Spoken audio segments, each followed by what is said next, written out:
The head of our town is craving the smell of death. Story writer located. I live in a place named Tattlettoe, where death smells like cinnamon and life smells like nutmeg.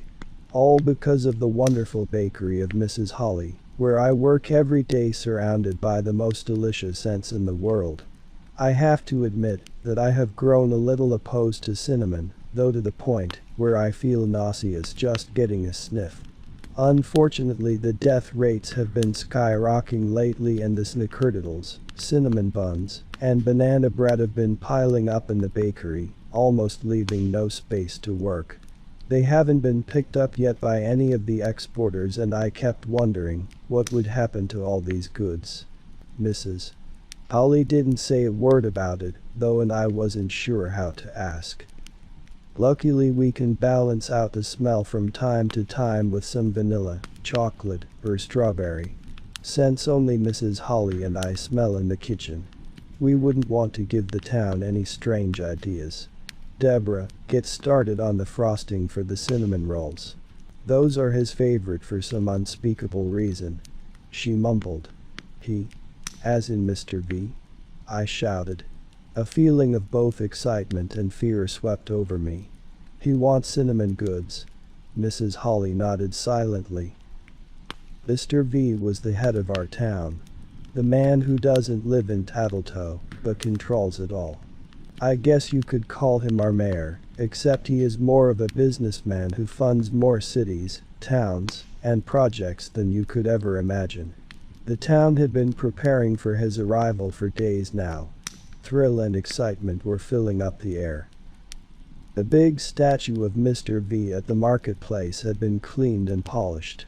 The painters had been working day and night to give the houses with damage a cordial new look.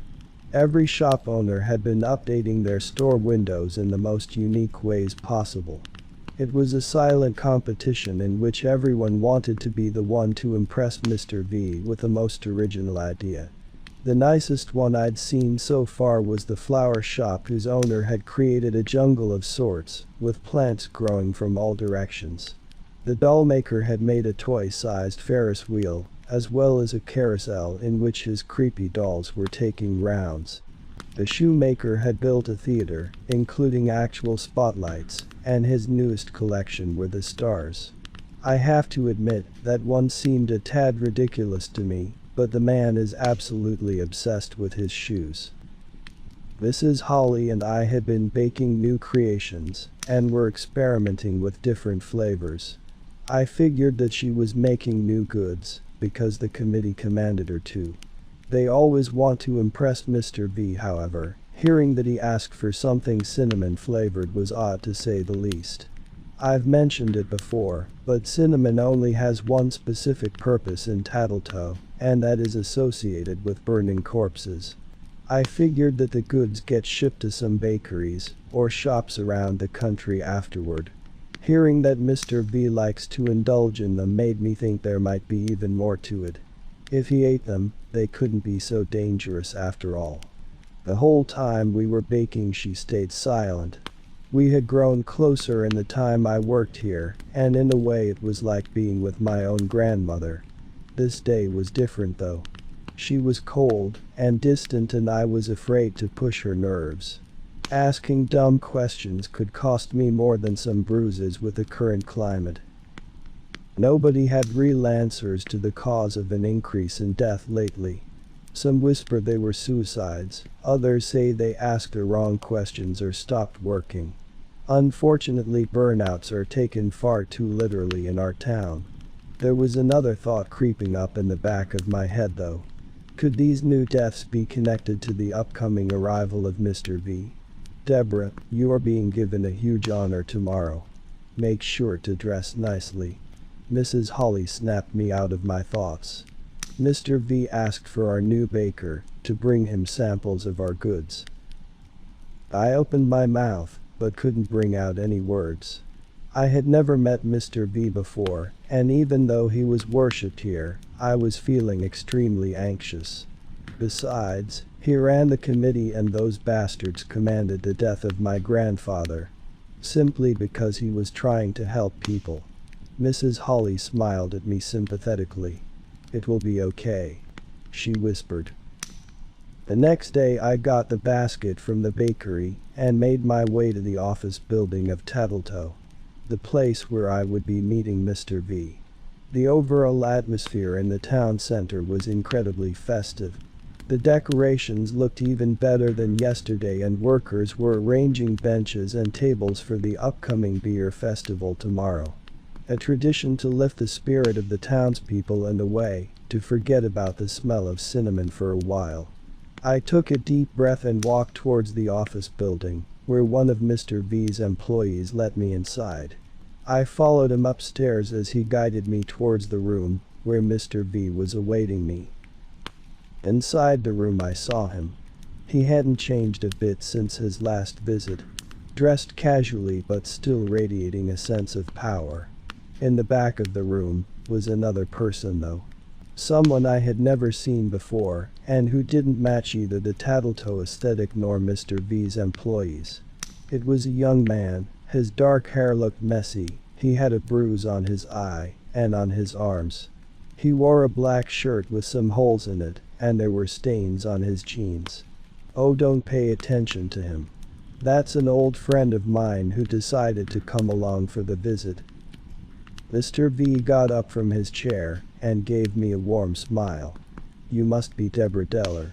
He got up from his chair and opened his arms so I could hand him the basket with the baked goods. I nodded. "Wonderful, just wonderful." He took a deep breath, inhaling all the smells. "Don't you love the smell of cinnamon? It's simply the best." His green eyes were shifted from the basket to me. "I prefer chocolate," I said. Mr. V laughed. "So did your grandfather. Please, Deborah, have a seat." He pointed me towards his table. I swallowed. How could he so casually mention Grandpa? "I know what you're thinking. And I know you're too afraid to ask. But just so you know, I appreciated your grandfather very much. I always liked that he had a mind of his own. There aren't many people like that, you know, the ones who aren't sheep." He sighed. "The committee decided for him to die. I swear those people are useless half the time. But someone gotta do the work, right? I guess." Mr. V smiled and took another sniff of the basket. "Now, I understand why Mrs. Holly made such a wide variety, but actually the cinnamon rolls are more than enough. When you get back to her, tell her to make enough for the entire festival tomorrow, will you? You might not believe it, but beer and cinnamon go wonderful together." Those eyes were basically staring into my soul. I was feeling slightly uneasy but weirdly comfortable at the same time. "The people here aren't allowed to have any of the baked goods," I responded. "Sure they can, there's nothing wrong with the cinnamon, except that it smells like heaven. Or hell. I guess it depends on your definition," he said as he raised his eyebrows. I wasn't sure what to say or why I was still here. It didn't look like he was gonna eat any of the goods, he just kept smelling them. Mr. V smiled again.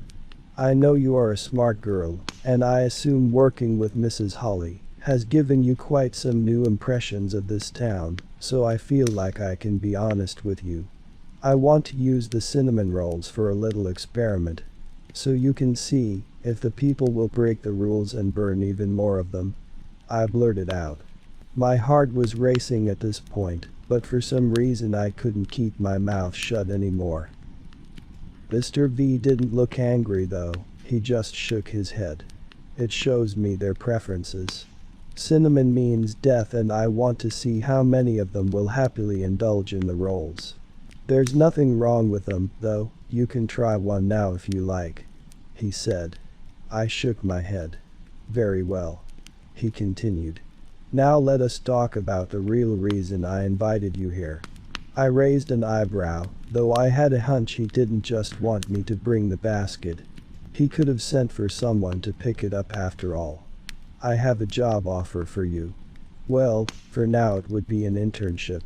You can start by taking care of my friend over there." I looked back at the man in the peculiar clothes. I had almost forgotten about his presence. "Hello," I said to the back. He waved with a careless expression on his face. "He's new to town and I'd love for you to show him around a little. Maybe get him some fresh clothes and a haircut.